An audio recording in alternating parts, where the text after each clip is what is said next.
All right. I hope you enjoyed food and coffee and some networking, because now it's time for our second speaker. And yeah, I'll let you cook, Tolja. So go ahead.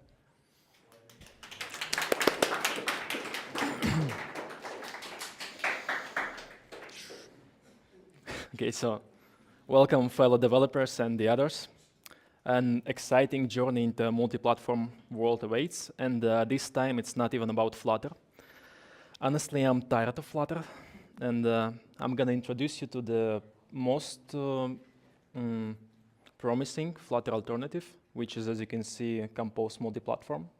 And a small disclaimer, when I say Compose, I mean the Compose multi-platform plus Kotlin multi-platform, because Compose multi-platform do not exist outside of KMP. And yeah, that's me. Nice to meet you. And my cold-blooded tailed queen who listened to all my rehearsals, not by her choice though. But yeah, before we start, Raitis already asked about your background, but I didn't see your hands, so please raise your right hand if you're Android developer, left if iOS, and both if Flutter. And yeah, that doesn't make any sense, I'm just messing with y'all. But okay, seriously, does someone have any experience with Kotlin multi-platform? That's honestly more than I expected. Any chance someone tried Compose multi-platform? I see. Honestly?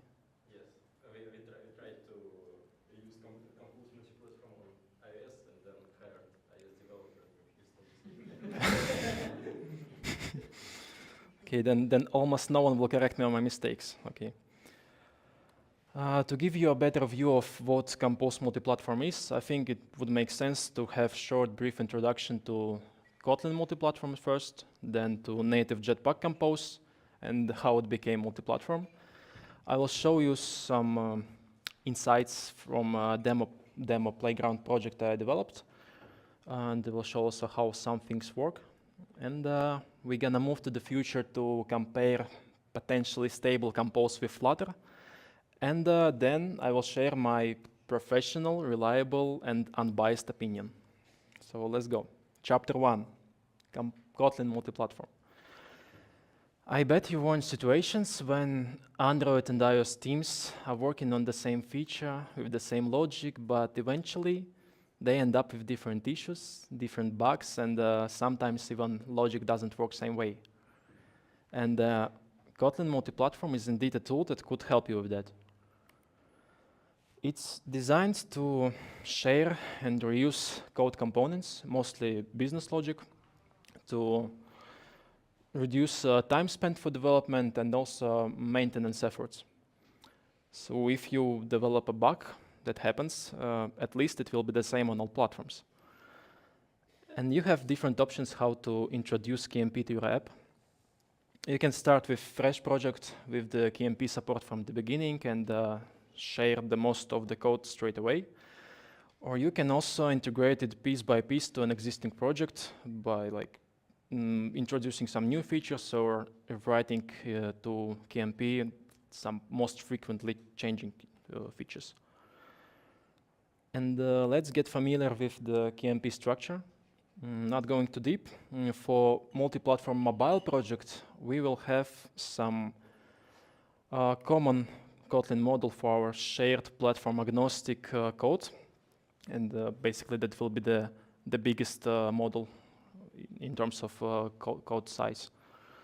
And then we're gonna have two models for Android and iOS, if in case we need something more platform specific. And essentially that's it. That's how KMP model is structured. And I think that shared platform agnostic part should be clear.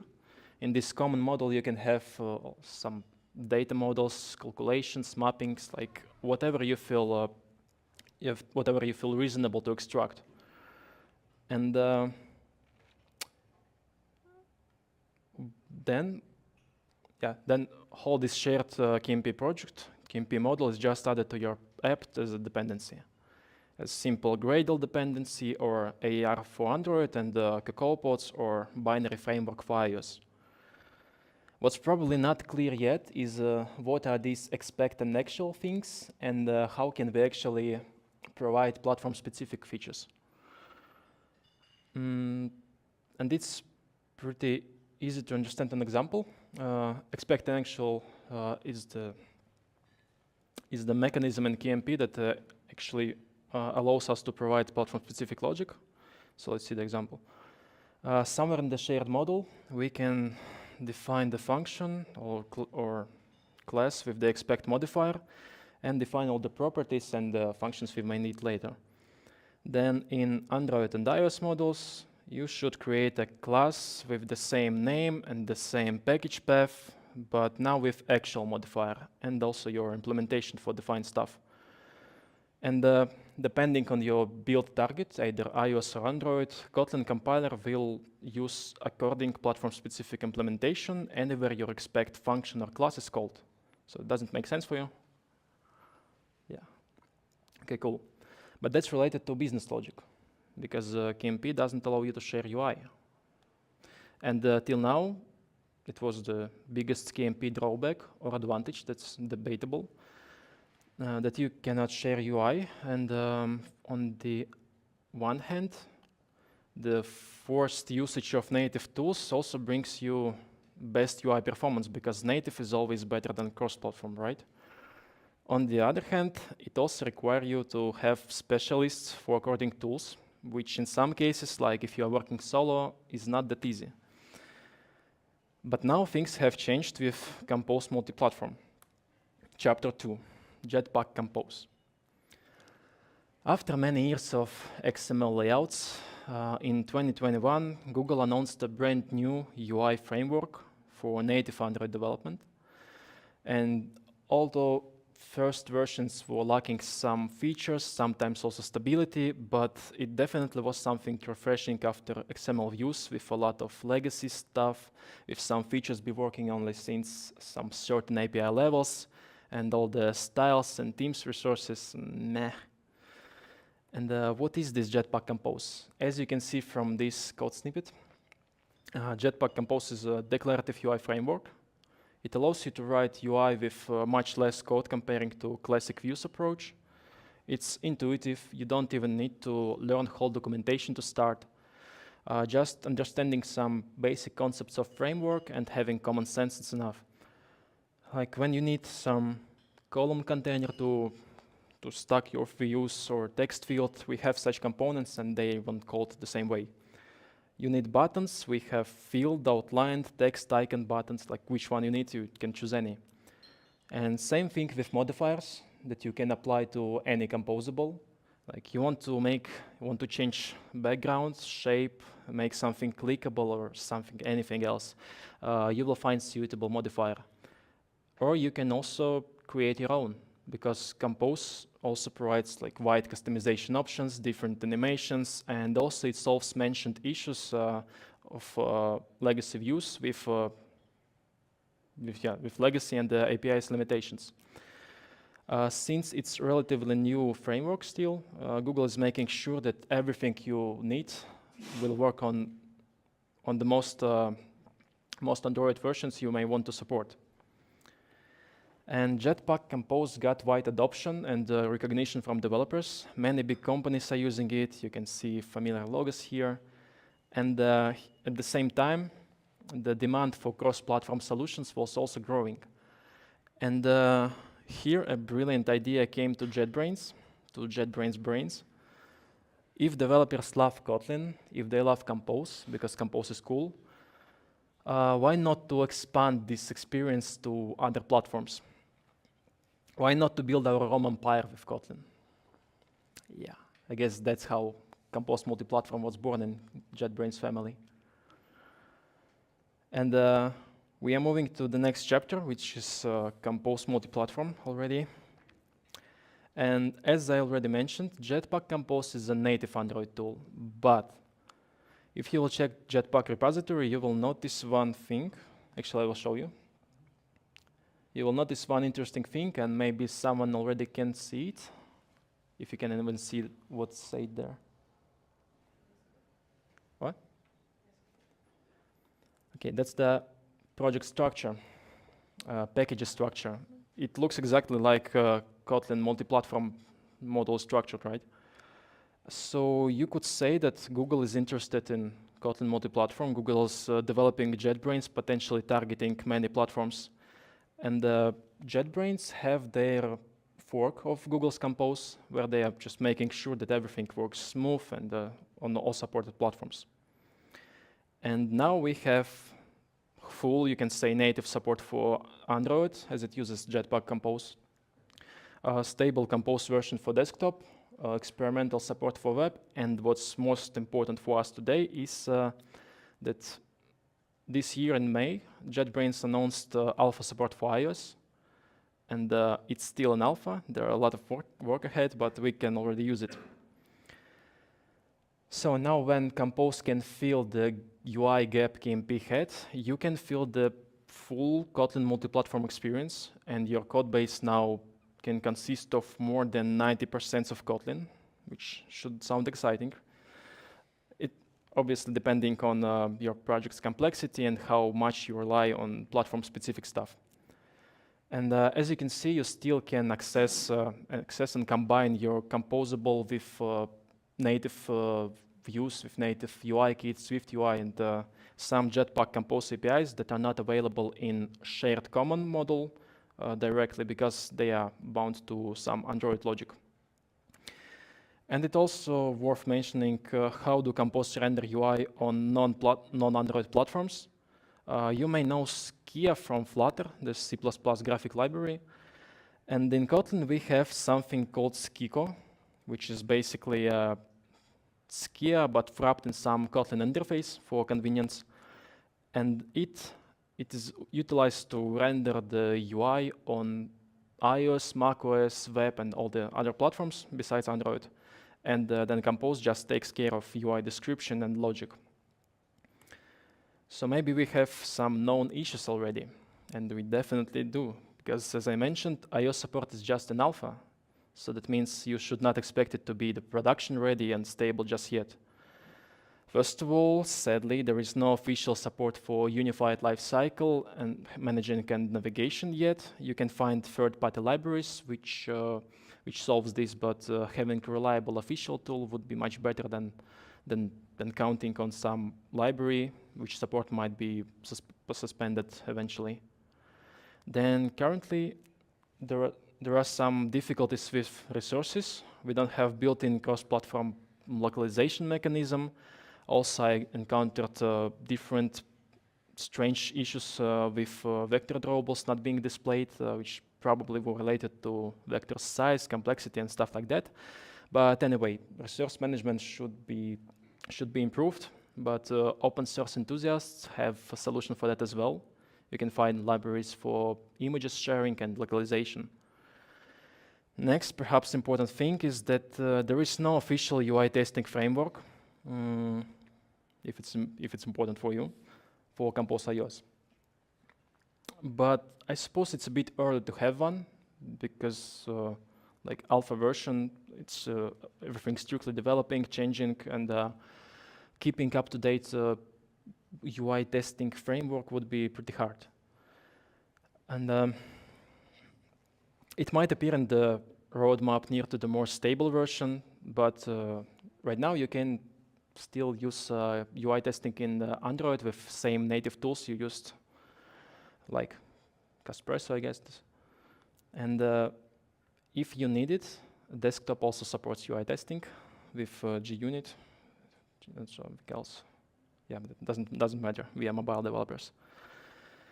So next, not really an issue, more like a note. We don't have, and we are unlikely to have built-in support for things like map, camera, and you will need to use them natively, which probably makes sense because making them shared is not easy at all, and JetBrains have some samples how to use them if you need. So yeah, that's. And finally, many small issues with how some composables perform on iOS. There are things to improve with list scroll, with input fields, and some other stuff, mostly physics, and yeah. But again, it's just alpha, like issues and limitations are expected, and JetBrains are working on them. Also, while we have guys who develop open source libraries, JetBrains can focus more on developing and delivering fixes and stability improvements, which is also good. So let's finally move to the demo app. Some time ago, I set myself a goal to try and see what you can build using the most popular libraries we have at the moment. And on next slide, you will see the QR code. You can scan it. It will lead you to the project's repository. Don't expect anything cool. It's a pretty simple project. I have no imagination for something bigger than Notes app. So yeah, also in this repository, you can find some useful links to related resources. So you can see how this app looks. I think I have some decent design skills. When starting new projects, every project starts with deciding your architecture and tech stack. And since we are thinking multi-platform, we cannot use tools like ViewModel and Hilt because they are bounded to Android lifecycle. There are libraries that sort of fully imitate ViewModel's experience, but I wanted to try something new this time, so here is the tech stack. First of all, since Compose is declarative UI framework, I think that the best architecture for that would be MVI, and I picked MVI Kotlin, which provides everything you may need for your model view intent, unidirectional state management. Then we have Decompose for lifecycle aware componentization and navigation. And it is lifecycle aware with help of SNT library, which allows you to wrap iOS lifecycle, so you could work with that in Compose code, just as you used to it on Android. So next, I cannot imagine modern app without dependency injection, so I used also a coin for that. Didn't notice any issues, seems good.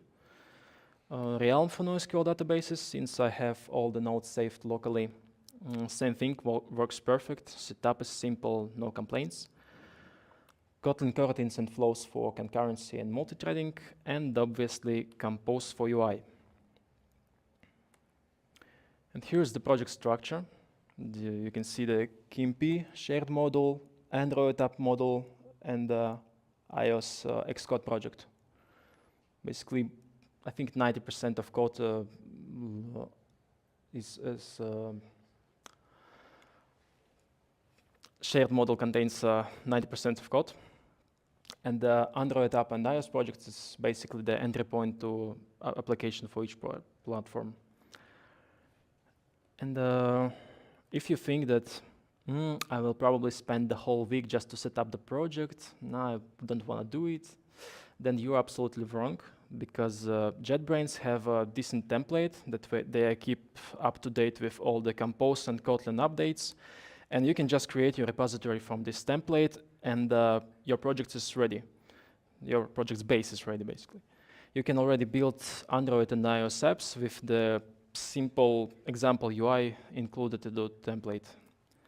And in my repository, you can also find the link to this template. So we'll try to shortly explain the Compose and MVI Kotlin architecture. I guess I also have talent drawing schemes. Where to start? Yeah, firstly, app has limited functionality. You can create, view, delete, and edit app nodes. So the 3 screens is more than enough for that, and also some business logic can be shared between them, like edit and create. They are almost identical. You can see that on top of Compose tree, we have some root components. It knows how to create components for screens. It handles the navigation between them and also holds the navigation stack. So that's basically our host component. And then let's go from the end, from the store. That's our alternative for ViewModel. It communicates with repositories, databases, networking services, like everything you may need from your data layer. It also manages screen state in response to received intents and emits some labels. And in this architecture, label is basically a single shot event to to show some error, snack bar, or to navigate. Then component is an interlayer between screen and store, basically just some delegate class that sends intent from screen and also sends navigation actions to root component. And screen is a screen, our composable that consumes state and transforms it to user interface. Shortly, that's it. Should be clear, I hope. And you can see a couple of interfaces to get better understanding. In component, you declare all the possible UI actions that are passed further to store as intents or to root component as navigation actions. And store keeps the state. It declares possible intents and labels. Also performs all the actions with data. For example, when you write note, you want to save it. Then by pressing the save button, screen triggers onCreateNote method of component. Then it emits according intent to store. Store takes current title and body from state. It creates note entity, saves it to database, and returns back the label. So in screen we know that note was created. We can inform user about that, or we can just close the screen, which happens in my case. All right. We did some architecture. It's time to launch the app. And after launching, you will remember that we have system bars, and they are different on Android and iOS. And when developing seamless edge-to-edge applications, you should respect your safe area. And at the moment, Compose does not provide you unified solution to do it from one place for all platforms, so we got to do it natively. For Android, it's pretty simple. In our activity, we just tell the system that we want to enable edge-to-edge mode, and using Jetpack Compose modifier, we can, with one comment, apply the system paddings to our content.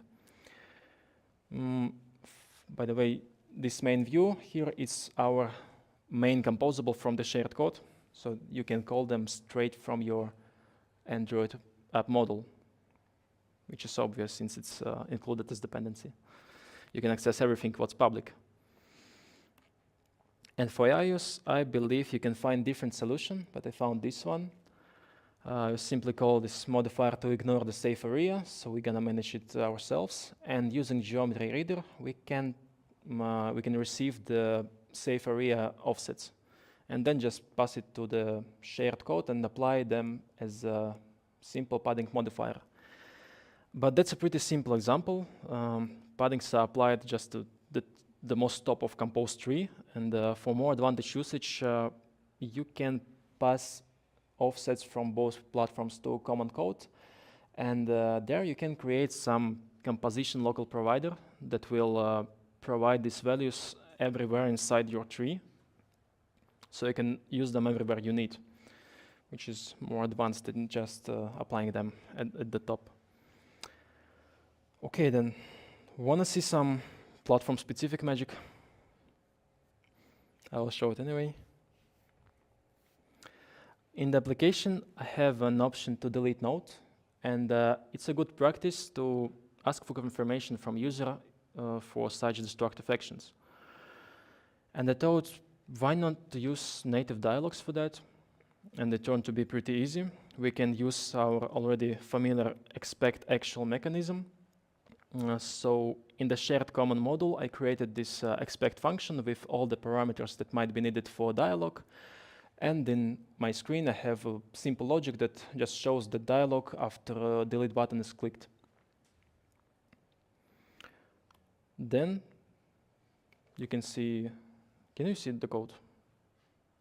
Okay, then just enjoy the video. Code is available on GitHub. Then in shared Android module, I have actual function implementation that uses native Jetpack Compose alert dialog, and it looks pretty native, you can see. It also reuses the same color scheme from the app. So there is nothing really complicated for Android developer. Everything is pretty familiar. And for iOS, I used UIKit alert controller, and it looks exactly like native iOS alert. Here it is. Doesn't fit my design system, but I guess that's fine. And the cool thing here is that you don't even need to go to Xcode to write something in Swift. Yeah, that's bad thing. Because inside your iOS common model, you can access all the UI kit stuff, all the UI kit features from the Kotlin code, which is pretty exciting, isn't it? But due to lack of documentation, I had to figure out myself how to actually show this alert. And as I said at the beginning, Compose is intuitive, and I just thought there probably should be some composition local provider for all the UI kit stuff. And I found this local UI view controller that does exactly what I need. That's cool. And basically, I think that's the main points you need to know to start using Compose.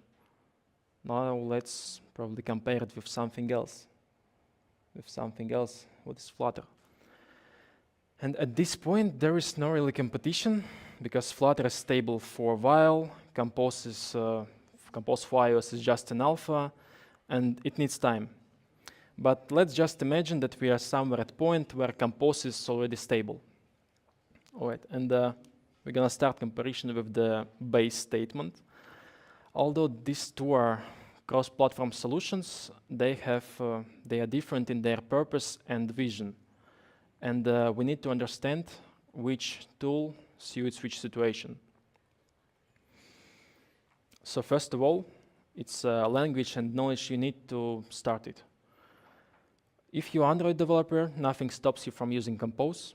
If you're an iOS developer, you could learn Dart and Flutter, sure, but Compose and Kotlin frameworks probably would be easier for you to learn because they look pretty similar to Swift and Swift UI. Next thing, during project planning, you should consider how much of platform-specific logic your app will require. And I think the more it depends on such things, the more you should consider Compose and KMP. For sure, on Flutter, you can also access all native stuff, but in my opinion, on KMP, it's implemented in much more convenient way than using these method channels in Flutter. Nah, it's too much boilerplate. So, and the last big point, if you already have a big project and you wanted to move it to cross-platform for some reason, you definitely won't be happy with rewriting everything to Flutter. And it's much more easier to start with small KMP model, extract some frequently changed logic, add new features, add UI. And regarding new projects, yeah, you should consider first two options. If it's a simple platform-agnostic app and you have Flutter dev, then yeah, probably you can use Flutter. It could be a better option, but in other cases, KMP actually looks pretty good. Maybe without Compose, maybe you would use Swift UI and Jetpack Compose, because yeah. And sure, you can just use the tool you like more, regardless of what your app requires. And if you're ready to deal with possible consequences. Because after all, there are always Kotlin and Flutter fanboys. I'm a Kotlin fanboy. Who wouldn't listen to any arguments. Yeah, they will just use the tool they like, they love. And I'm speaking a bit too fast.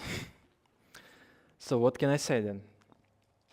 As an Android developer who loves Kotlin and Compose, of course, I'm excited about opportunity of using them in cross-platform. But as of my experience, it's too early yet for Compose, because building great tools takes time, a lot of time, and we might receive a worthy competitor in cross-platform game, considering its advantages, like ease of applying it to existing project, also the fact that Android developers can kickstart project with knowledge they already have. Yeah, that's cool that you like that. Yeah, and also there is support from community. JetBrains are listening to community, and in terms of features, they are prioritizing the most requested ones, as well as they work on the fixes, stability improvements. Like they do a lot of work.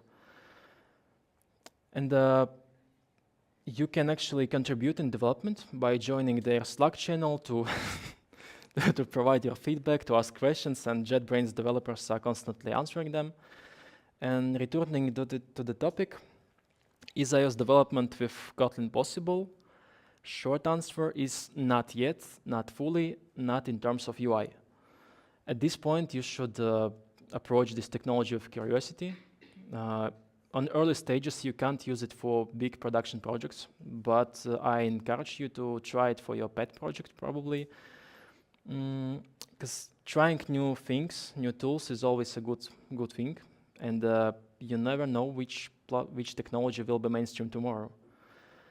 And even though earlier I said that each tool has its own purpose, deeply inside, a fanboy, Kotlin fanboy, wants KMP and Compose to eventually overcome Flutter, but yeah, we will see. And yeah, I guess that's all I wanted to share today.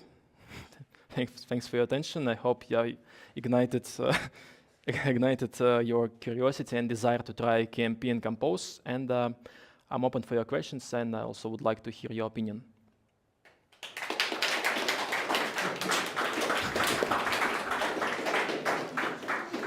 Yeah. Okay, we have a question in the front row. I have a question about the expect and the actual syntax. If we write something with expect in the share model and it's not implemented in the specific platform side, will it be a compile time error or is it a runtime error? You will see in IDE that you didn't provide implementation. Okay, so it's compile And time. even if you like provide expect an actual implementation, but it's in the different package path, then it also could not find it. So there are strict rules on how to define them. Okay, cool. Yeah, I don't want to argue about your arguments in comparison part. We can discuss it later, yeah, but I have questions about your first part. In the beginning, you mentioned that JetBrains made a fork of Jetpack Compose, yeah? To implement Compose Multiplatform. And what about like new versions? So every time when Jetpack Compose and Google create new version, JetBrains just try to merge everything? Or? Well, maybe it's not exactly a fork, but well, side by side they had same versions of Jetpack Compose. So yeah, basically Jetpack Compose, again, it's a native tool, and JetBrains have a repository of JetBrains Compose, which supports more platforms. When you use the latest version of JetBrains Compose, then you can expect that on Android implementation and all the APIs that are available for many platforms will be probably the latest from Jetpack Compose. Probably you can check the Gradle depend. No, I'm not sure. Actually, I didn't ask myself this question, so yeah, it's interesting how it works. Yeah, because obviously that Google just work on Jetpack Compose, and JetBrains need to be just in consistency with it. Yeah. And how they organize this consistency. Yeah. Well, still with forks you can keep up to date your code as well. Like, I'm not sure about the conflicts. If you, yeah, but if I got it. JetBrains do not work on Jetpack Compose itself. They work on supporting many other platforms. So when you have new features in Jetpack Compose, you can rebase it, whatever. You can keep up to date your fork because you're working on outside of that. You just use this. So yeah, basically this should not be a problem. No, they actually don't care about version. Jetpack Compose got new version, and they got new version Jetpack Compose and reuse. But some functionality, yeah, it's a part of my second question. As a Flutter developer, I expect that I have like the same kind of, how to say, part of code that will be just rendered on iOS and Android. And I really thought that Compose for iOS it will work the way we will take code for Jetpack Compose, just execute this code on iOS and get the same UI. But in your example, I thought that the code of UI are completely different for iOS and for Android. Because it's alpha version, or it's always will be such. In which example? In dialogues? When you explain safe area. So in your shared model, you have three more models: the common, Android, and iOS. And in common, you have only platform agnostic stuff and APIs. In Android, you can access some additional Jetpack Compose APIs and stuff. In iOS model, you have all the reflection to UI-Kit and some additional APIs as well. What's that? Something went wrong. So yeah, iOS Compose is just linked to Swift UI components? No, I mean, how Skiko works, as I remember, yeah, it transforms Compose code to the UI kit. To UI kit, not Swift UI. No, not Swift UI. Swift UI you can use additionally, but under the hood it works with UI kit, yeah. And if iOS decided to deprecate How? kit? I don't know, it's Apple, you know. They can do everything. Well, Apple do not like officially support, they do nothing for that. It's just like exists and works on iOS. But I don't think they can like block them, do they? Yeah. Okay, yeah, thank you so much. And the last question, but yeah, it's what about accessibility support? But if it's use UI kit, yeah, it should be from proposed from UI kit, yeah. I was not thinking about accessibility. You got me. But yeah, But yeah. because I really thought that it works something also with painting on Actually, canvas. But if you use UI kit, it should be took from UI kit. I recalled actually that in latest Compose version, Multiplatform 1.5 something, they were working. They added a lot of stuff for accessibility. Yeah, I didn't try it, but they have it. Not sure how it works. Okay, thank you. So anyone else? Yeah. What advices? Yeah, thank you. What advices could you give people who wants to migrate to Compose from XML? To Jetpack Compose, you mean, probably? Yes. Just do it. There should not be advice. It's just common sense. And another question, it's about backward compatibility. How is it for older versions? You mean like how Compose works on early Android versions, right? Yes. It works. Yeah, Google was initially developing it the way it would be supported on like wide amount of versions. But do you really need to target that old versions? Don't know, but just Well, want to ask. theoretically, yeah. If you would need, Jetpack will work. Thank you. More questions? All right, if that's it, let's give it up one more time for Anatolijs. All right, I actually, guys, prepared some gifts for you. Personally, from me and Chile, of course. So thank you for coming. Sasha, come on out. Thank you. Thank you for having me. Yes. And if you could switch to the next slide. Okay. I would be super grateful if you all could scan the QR code and fill in the form. I'm not letting you out if you don't do it. I'm training kickboxing, so careful. Don't try me.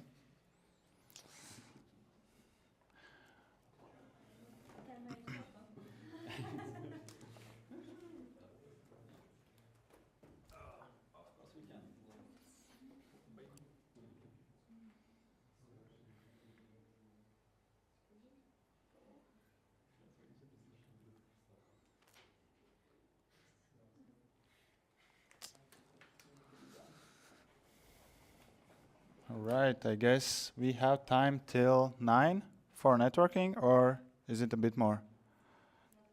No, just till 9. Okay. I wanted to say thank you again to speakers, amazing talks, amazing people, to all of you for coming today, and also thank you to Workland for allowing us to be here in this venue. And yeah, follow us on Twitter, LinkedIn, wherever. X, come on, man.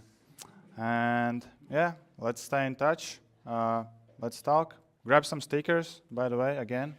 There are some really cool ones, especially the ones with the red-ish planet. It's pretty cool, man. Yeah, this one. And yeah, thank you all for coming, and let's go grab some food and drinks if there's still something left. Yeah. Too much talking.